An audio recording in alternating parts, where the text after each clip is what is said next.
Students, आज हम देख रहे हैं problem number 37। Koradi thermal power station generate electricity on large scale. There are many units of production. The production manager gives you the information about unit number 190 as follow. Unit number दिया है, कुछ नहीं extra की हमें details information दी है उन्होंने. Atom देखते हैं कि क्या बोला है.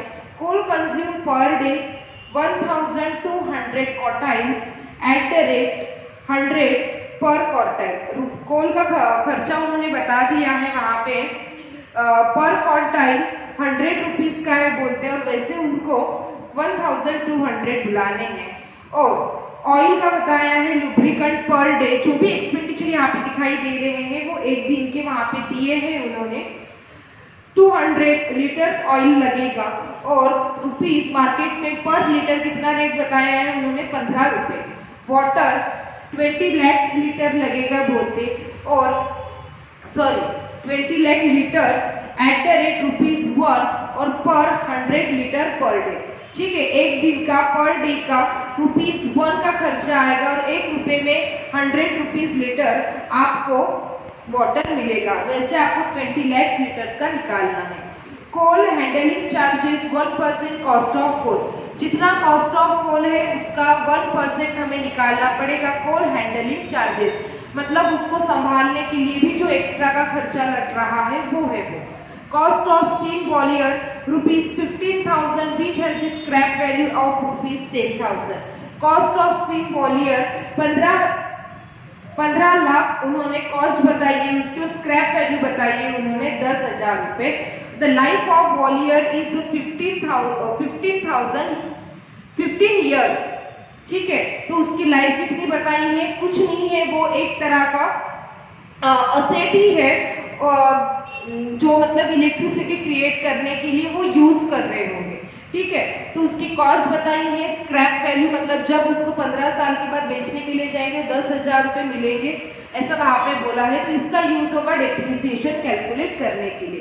ठीक है, उसके बाद salaries and wages of boiler house मतलब जहाँ पे उस मशीन के ऊपर उस हाउस में जो रूम होगी वहां पे इलेक्ट्रिसिटी क्रिएट की जा रही होगी, वहां पे कोई लेबर वर्कर्स को उन्होंने हायर किया होगा तो उनकी सैलरी के बारे में उन्होंने बताया है.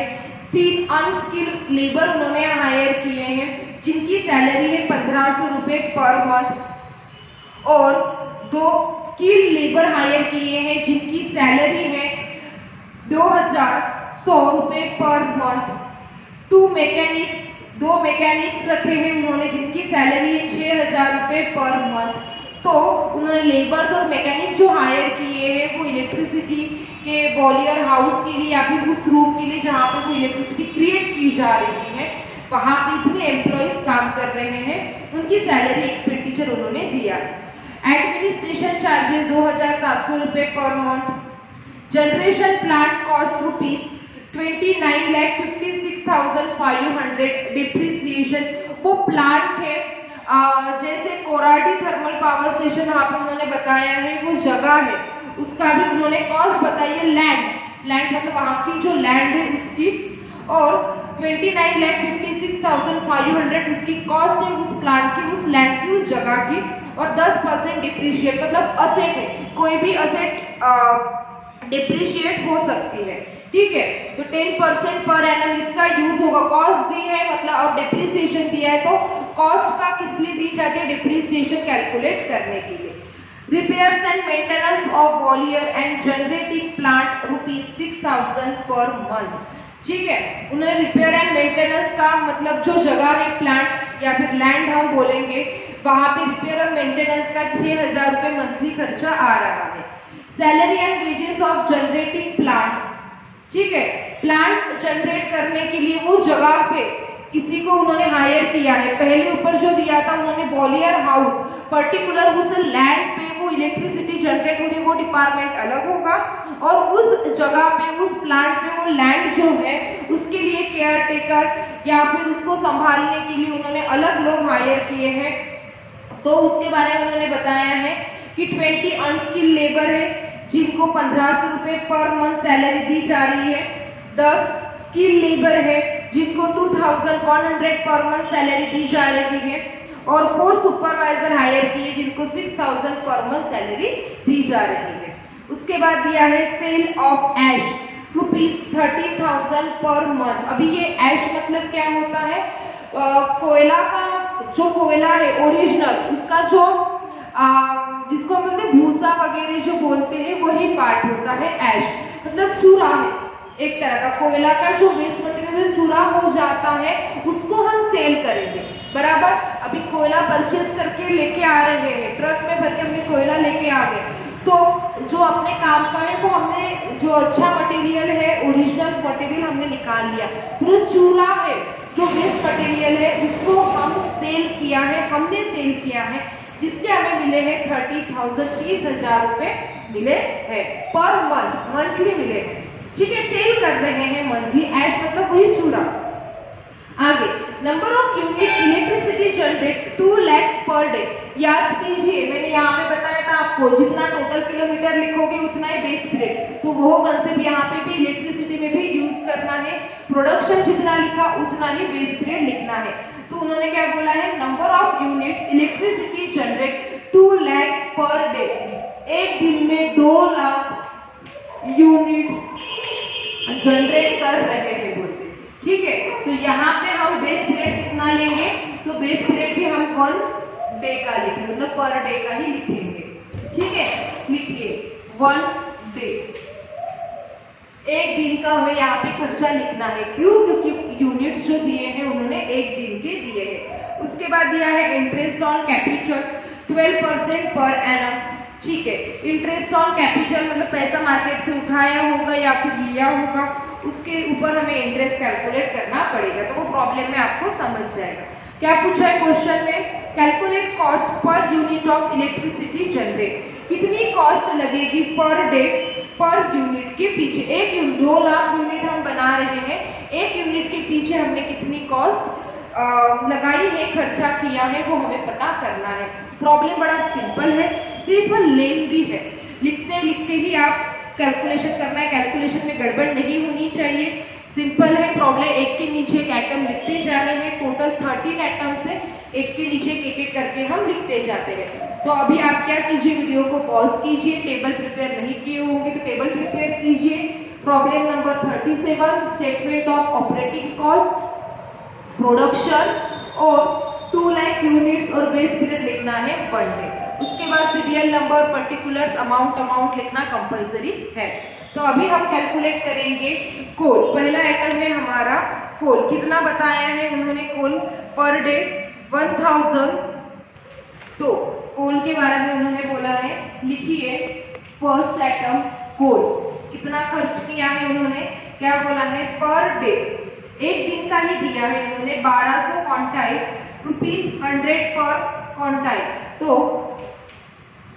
₹100, एक क्वांटाइल 100 रुपए में मिल रहा है, तो 1200 कितने में, इक्वेशन के साथ भी लिख सकते हैं या फिर 1200 मल्टीप्लाइड बाय 100 करेंगे तभी भी आ जाएगा। या फिर हमारी जो मेथड है, हम इक्वेशन क्रिएट करते हैं, उस इक्वेशन क्रिएट से भी आप आंसर निकाल सकते हैं कि एक क्वांटाइल आपको 100 रुपीज में मिल रहा है तो 1200 कितने में। इस तरह से भी इक्वेशन के साथ भी आप आंसर निकाल सकते हो। ठीक है, आंसर आपका उतना ही आएगा 1,20,000, 1,20,000 रुपए। कोल कैसे निकाला मैंने, उन्होंने बोला था कि 100 रुपए में एक क्वांटाइल आपको मिल रहा है तो 1200 की जरूरत है, तो 1200 मल्टीप्लाइड बाय 100 1,20,000, या फिर हमारा जो इक्वेशन की मेथड है उससे भी आप लिख सकते हैं। ठीक है, तो ये लिख लीजिएगा। अभी यहाँ पे मैं डाल रही हूँ क्योंकि जगह कम पड़ेगी इसलिए। नेक्स्ट पॉइंट है हमारा ऑयल, ऑयल एंड लुब्रिकेंट। कितना बोला है इन्होंने ऑयल एंड लुब्रिकेंट के बारे में कि 200 litre 200 litre oil and lubricant per day लगेगा। हम जो बेस पीरियड लिया है वो एक दिन का ही लिया है, एक दिन में हमें इलेक्ट्रिसिटी जनरेट करने के लिए 200 लीटर लगने वाला है। और 1 लीटर की कॉस्ट कितनी बताई है 15 रुपए। तो आपको 200 परचेज करना है, 1 लीटर 15 में मिल रहा है, तो 200 मल्टीप्लाइड बाय 15 करेंगे, आंसर मिल जाएगा आपको 3000। 1 लीटर 15 रुपए में है, तो 200 कितने में, 200 मल्टीप्लाइड बाय 15। उसके बाद नेक्स्ट पॉइंट है वाटर। वाटर क्या बोला है वाटर के बारे में उन्होंने, तो ध्यान दीजिए थोड़ा सा। 20 लाख लीटर वाटर हमें लगने वाला है, कितना 20 lakh litre at the rate ₹1 पर 100 लीटर्स पर डे। हमें कितना लगने वाला है 20 लाख लीटर वाटर की जरूरत है, उसका कैलकुलेशन हमें यहाँ पे निकालना है। उन्होंने क्या बोला है 1 रुपए में आपको 100 लीटर वाटर मिल रहा है, ठीक है। वाटर की कॉस्ट कितनी बताई है 1 रुपीज 100 लीटर। 100 लीटर वाटर आपको 1 रुपए में मिल रहा है, तो 20 लाख लीटर वाटर आपको कितने में मिलेगा। तो वही हमारी सिंपल टेक्निक इक्वेशन कैलकुलेट करने की, कैसे जो निकालना है जिसकी वैल्यू हमें पता करनी उसको लिखना, बीच में हमें क्या पता करना है, फिर से लाइन पढ़ती हूँ, एक बार बताती हूँ कि 20 लाख लीटर वाटर की हमें यहाँ जरूरत है इलेक्ट्रिसिटी जनरेट करने के लिए, और उन्होंने क्या बोला है 100 लीटर आपको 1 रुपए में मिलेगा। तो 20 लाख लीटर के लिए हमें कितनी कॉस्ट देनी है, तो बताइए 20 लाख लीटर का निकालना है। पहले हम जो निकालना है उसको लिख लेते हैं बीच में लीटर, यहाँ लीटर लिखा तो यहाँ पे भी क्या लिखेंगे लीटर। 100 लीटर कितने में मिला हमें, तो ₹1। तो 20 लाख के लिए कितना, आपको कैलकुलेशन आता है, अभी इतने आखिरी के प्रॉब्लम तक हम पहुंच गए, तो आपको कैलकुलेशन आना ही चाहिए। इसका आंसर आ जाएगा आपका 20,000, 20,000। 10 लीटर 1 रुपए में मिलेगा, तो 20 लाख लीटर कितने में मिलेगा, 20,000 में मिलेगा। आगे नेक्स्ट पॉइंट है हमारा हैंडलिंग चार्जेस।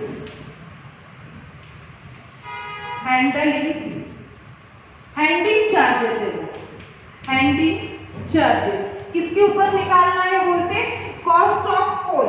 कोल की जितनी कॉस्ट रहेगी उसके ऊपर 1% निकालना है। तो देखिए कोल कितने का लग रहा है हमें, तो 1,20,000 का कोयला यहाँ पे हमें लग रहा है।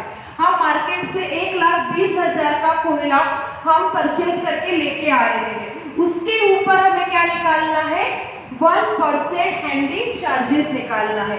1% ऑफ कॉस्ट ऑफ कोल, ठीक है।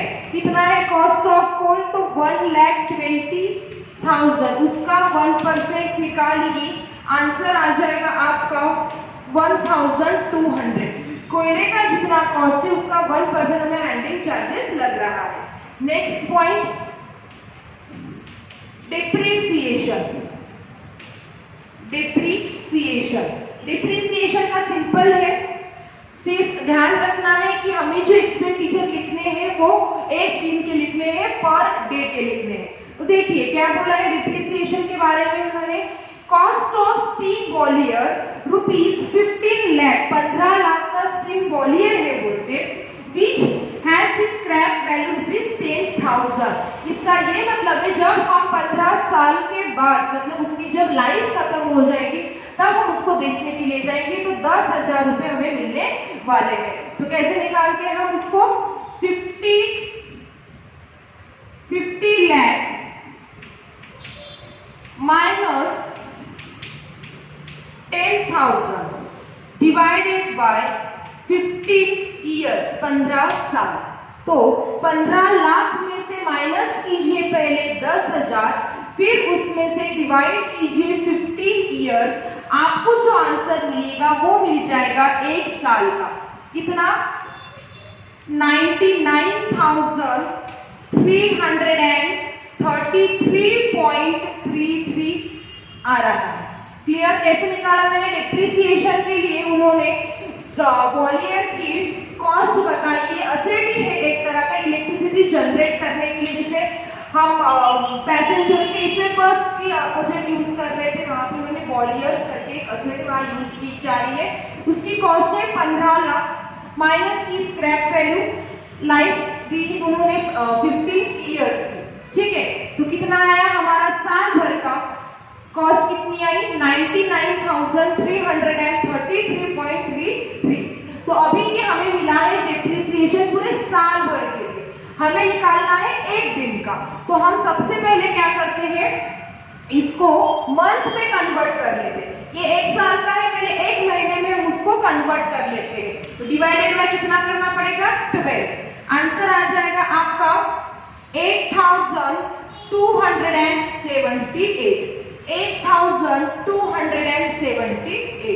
अभी ये मिल गया हमें एक महीने का, बराबर हमें निकालना है एक दिन का। तो क्या करेंगे, divided by 30 days. Divided by 30 days आपका इसका आंसर आ जाएगा 276। 276। नेक्स्ट पॉइंट है हमारा 6th नंबर का salary and wages. Salary and wages main heading उसको अंडरलाइन कीजिएगा। उसके अंदर क्या बोला है, अनस्किल्ड लेबर। अनस्किल्ड लेबर कितने रखे हैं उन्होंने, 3 रखे हैं। एक जन को दे रहे हैं वो 1500 रुपए मल्टीप्लाइड बाय 3। आपका इसका आंसर आ जाएगा 4,500। अभी उन्होंने जो सैलरी दी है वो मंथली दी है, बराबर। और हमारा जो स्टूडेंट है 1 डे का, हमें एक दिन की सैलरी निकालनी है। तो अभी आप डायरेक्टली यहाँ पे डिवाइडेड बाय 12 करके आंसर निकाल सकते हो, या फिर सभी आइटम लिख लेते हैं, उसकी टोटल करेंगे, फिर डिवाइडेड बाय 12 करेंगे, तभी भी हमारा आंसर परफेक्ट ही आएगा। तो लिख लेते हैं अनस्किल्ड लेबर के बाद है स्किल्ड लेबर। पहले सभी आइटम्स लिख लेते हैं, फिर उसकी टोटल करके डिवाइड करेंगे। 2,100 मल्टीप्लाइड बाय 2। 2 स्किल्ड वर्कर उन्होंने रखे हैं, उनके पीछे सैलरी जाएगी 4,200 की। और मैकेनिक रखे हैं उन्होंने, मैकेनिक 2 मैकेनिक रखे हैं, एक जन को 6,000 रुपए दे रहे हैं। तो 6,000 मल्टीप्लाइड बाय 2 आंसर आ जाएगा आपका 12,000। सभी की टोटल करेंगे तो आंसर आ जाएगा 20,700। ये जो मिला है आपको वो किसका मिला है, पर मंथ का मिला है, बराबर। अभी ये पर मंथ का ही है, तो इसको क्या करना पड़ेगा, डेज में कन्वर्ट करना है। तो 20,700 डिवाइडेड बाय 30 डेज 30 करना पड़ेगा, क्योंकि ये किसका निकाला है, हमने मंथली निकाला है। तो एक महीने में कितने दिन होते हैं, तो 30। आप बोलेंगे मैडम 31 भी रहते हैं, तो जब तक उन्होंने वहां बोला नहीं है कि 31st मंथ लीजिए, 31st डे का प्रॉब्लम है या फिर मार्च का कोई स्पेसिफाई नहीं किया, तब तक आपको 30 दिन ही लेना है। क्लियर। तो 20,700 डिवाइडेड बाय 30 डेज, इसका आपका आंसर आ जाएगा, बाहर लिखिएगा 690 रुपए सैलरी। पहले हमने एक एक करके भी लिख सकते, डिवाइडेड बाय 30 फिर निकालो, डिवाइडेड बाय 30 फिर निकालो, ऐसा भी कर सकते थे, पर वो थोड़ा टाइम लगता, वेस्ट ऑफ टाइम लगा, इसलिए इसकी टोटल की डायरेक्ट डिवाइडेड बाय 30 डेज कर दिया। तो नेक्स्ट है हमारा पॉइंट एडमिनिस्ट्रेटिव चार्जेस। लिखिए 7 एडमिनिस्ट्रेशन या फिर एडमिनिस्ट्रेटिव चार्जेस। कितना दिया है उन्होंने, 2,700 पर मंथ है। 2,700 divided by 30 days, per day का आपको मिल जाएगा 90 रुपीज। कितना, 90 रुपीज। नेक्स्ट है हमारा जनरेटिंग प्लांट। वहां पे उन्होंने लैंड के बारे में बताया है कि लैंड है 29,56,500 की, और उसके ऊपर निकालिए बोलते 10% का डिप्रिसिएशन। तो लिखिए पॉइंट नंबर 8 जनरेटिंग प्लांट 29,56,500 का 10% आ जाएगा 2,95,650। ये जो निकाला हमने साल भर के लिए निकाला है 2,95,650 95,650 जो परसेंटेज दिया है वो 1 साल का दिया है, पर एनम का दिया है, मतलब ये जो हमने निकाला है वो 1 साल का डिप्रिसिएशन निकाला है। तो 1 साल में कितने दिन होते हैं? तो 365 डेज होते हैं। आप बोलेंगे 366 तो वो अलग है, वो कब लेना है वो आपको पता है, लीप ईयर वगैरह सब कुछ, ठीक है। 365 डेज, 1 साल में कितने डेज होते हैं? 365 डेज होते हैं, इसीलिए डिवाइडेड बाय क्या करेंगे? 365, आंसर मिल जाएगा 810 एक दिन का। उसके बाद है next repair and maintenance. Repair 9th number, repairs and maintenance. कितना बोला है उन्होंने रिपेयर एंड मेंटेनेंस? तो 6,000 रुपए, 6,000 मंथली है, डिवाइडेड बाय क्या करेंगे? 30 डेज करेंगे, आंसर आ जाएगा आपका 200।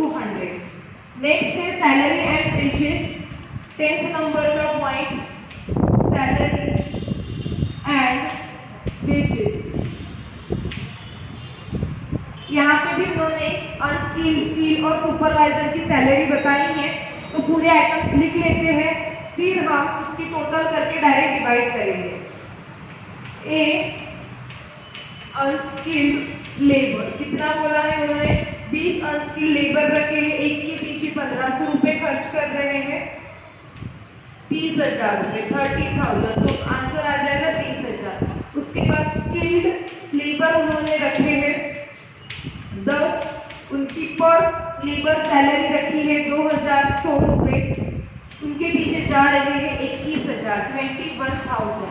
उसके बाद उन्होंने सुपरवाइजर रखे हैं, सुपरवाइजर कितने? 4 रखे हैं, 6,000 रुपए एक जन को दे रहे हैं, टोटल आ जाएगा 24,000। तीनों की टोटल कीजिए, आंसर आएगा 75,000 पर मंथ। हमें निकालना है पर डे का, तो क्या करेंगे? 75,000 डिवाइडेड बाय 30 डेज, इसका आपका आंसर आ जाएगा 30 डेज करने के बाद 2,500, 2,500। उसके बाद नेक्स्ट पॉइंट है हमारा 11, इंटरेस्ट ऑन कैपिटल 12%। तो अभी इंटरेस्ट ऑन कैपिटल निकालना है, तो ये हम किसके ऊपर निकालते हैं? कॉस्ट के ऊपर निकालते हैं। तो अभी तक हमने जितने पॉइंट्स पढ़े हैं, मतलब इससे पहले प्रीवियस जो प्रॉब्लम्स पढ़े उसमें व्हीकल रहते थे, इसलिए हम कॉस्ट ऑफ व्हीकल लिखते थे। क्लियर? एक प्रॉब्लम याद होगा तो मैंने आपको 5 बसेस का प्रॉब्लम पढ़ाया था, तो तब हमें जो इंटरेस्ट ऑन कैपिटल निकालना था तो हमने क्या किया था? 5 बसेस की वैल्यू को ऐड करके निकाला था, बराबर। तो वैसे ही आज यहाँ पे करना है, मतलब क्या करना है कि यहाँ पे हमें जो कॉस्ट बताई है, 2 चीजों की कॉस्ट यहाँ पे दी है, वो कौन सी? तो पहले उन्होंने बताई है स्टीम बॉयलर। अब ये स्टीम बॉयलर मतलब एक तरह की असेट ही होगी, जहाँ पे उन्होंने 15 लाख की असेट परचेज की होगी और उसका इंटरेस्ट वो दे रहे होंगे। और दूसरी वहां पे उन्होंने बताई है प्लांट, जो लैंड है वहां की प्लेस है 29,56,500, उसके पीछे उन्होंने पैसा लगाया होगा या फिर बाहर से लोन लिया होगा। तो जितनी कॉस्ट दी रहती है उसको ऐड करके परसेंटेज निकालना पड़ता है इंटरेस्ट ऑन कैपिटल का। जैसे हमने बस के प्रॉब्लम में किया था, ग्रीन कलर के चौक से मैंने 5 बसेस की टोटल लिखी थी और उसके ऊपर परसेंटेज निकाला था। तो याद नहीं होगा तो पेज पलटा के एक बार देख लीजिएगा। तो यहाँ पे इंटरेस्ट ऑन कैपिटल हमें निकालना है 12%, तो उसके लिए हमें लिखना पड़ेगा पहले 29,56,500 प्लस 15 लाख, इन दोनों की टोटल कीजिए और इन दोनों की जितनी टोटल आएगी उनकी आ रही है 44,56,500। इसका फिर निकालिएगा 12%, जो कि आपका आ जाएगा 12%, 5,34,780। फिर से रिपीट करती हूँ, इंटरेस्ट ऑन कैपिटल निकालना था 12%, दोनों कॉस्ट दी थी इसीलिए दोनों को एडिशन करके आया 44,56,500, उसका 12% निकाला, वो आ चुका है हमारा 1,34,780। हमें ये जो परसेंटेज दिया रहता है वो एक साल का पर एनम का हमें दिया रहता है। तो हमने क्या किया है, इसको एक साल का निकाला है और हमें चाहिए पर डे का। तो इसीलिए क्या करेंगे, डिवाइडेड बाय 30 डेज, 30 दिन हमें यहाँ पे करना पड़ेगा। सॉरी, एक साल का दिया है, यहाँ पे हमें 365 डेज करना पड़ेगा। क्यों? क्योंकि एक साल में कितने दिन रहते हैं, 365 दिन रहते हैं और एक महीने का दिया रहता है तो तब 30 दिन करना है। 1 मंथ का निकाला होगा, उसको पर डे में कन्वर्ट करना है 30 डेज, क्योंकि एक महीने में 30 दिन और एक साल में 365 दिन रहते हैं, इसलिए डिवाइडेड बाय 365। आंसर आ जाएगा आपका 1465। तो इस तरह से हमने सभी आइटम्स लिख लिए हैं। अभी पहले इसकी टोटल कीजिए। टोटल आपकी आ जाएगी, टोटल ऑपरेटिंग कॉस्ट 1,50,231। इसको हम नाम देंगे total operating cost, total operating cost. ठीक है, अभी प्रॉब्लम कंप्लीट हो गया क्या? तो नहीं। क्यों नहीं हुआ है? तो पॉइंट नंबर 11 देखिए क्या बोला है, cell of ash ₹30,000 per month. 30,000 रुपए मंथली हम इनकम भी कमा रहे, सेल कर रहे मतलब इनकम आ रही है। हमने क्या किया है, जो कोयले का जो एश मतलब जो चूरा है उसको बेच के पैसे कमाए हैं। तो हम जब इलेक्ट्रिसिटी जनरेट कर रहे हैं उसके पीछे हमें इतना खर्चा आया, 1,50,231 बराबर है। इतना खर्चा करने के बाद हमने उसी के ऊपर 30,000 रुपए कमाए हैं। तो हम क्या करेंगे, इसमें से माइनस करेंगे सेल ऑफ एश करके। ठीक है, क्या करेंगे, सेल ऑफ एश करके हम माइनस करेंगे। तो माइनस कीजिए, माइनस सेल ऑफ एश कितना, तो 30,000 रुपए मंथली दिया है। अभी मैंने बताया मंथ का दिया होगा तो 30 डेज, 30 दिन से डिवाइड करना है। आंसर आ जाएगा आपका 1,000 रुपए। ठीक है, तो यहाँ पे जगह नहीं है, फिर भी आंसर मैं बता देती हूँ, लिख लीजिए आप लोग। माइनस करके आपको मिलेगा नेट ऑपरेटिंग कॉस्ट, जो कि आ जाएगी 1,49,231 नेट ऑपरेटिंग कॉस्ट। ठीक है, तो नेट ऑपरेटिंग कॉस्ट कैलकुलेट हो चुकी है। उन्होंने क्वेश्चन में क्या पूछा था हमें कि पर यूनिट निकालिए कॉस्ट, जितनी कॉस्ट लगी है। अभी हमारी कॉस्ट 1,50,231 नहीं लगी है, हमारी कॉस्ट कितनी लगी है, 1,49,231। ठीक है, उतना हमें खर्चा हमारे जेब में से करना पड़ रहा है 2 लाख यूनिट्स जनरेट करने के लिए। ठीक है, तो लिखिए यहाँ पे पर यूनिट जनरेटिंग कॉस्ट, ओरली बता रही थी कि जगह नहीं है इसीलिए उसी के नीचे लिखिएगा per unit generating cost is equal to net operating cost divided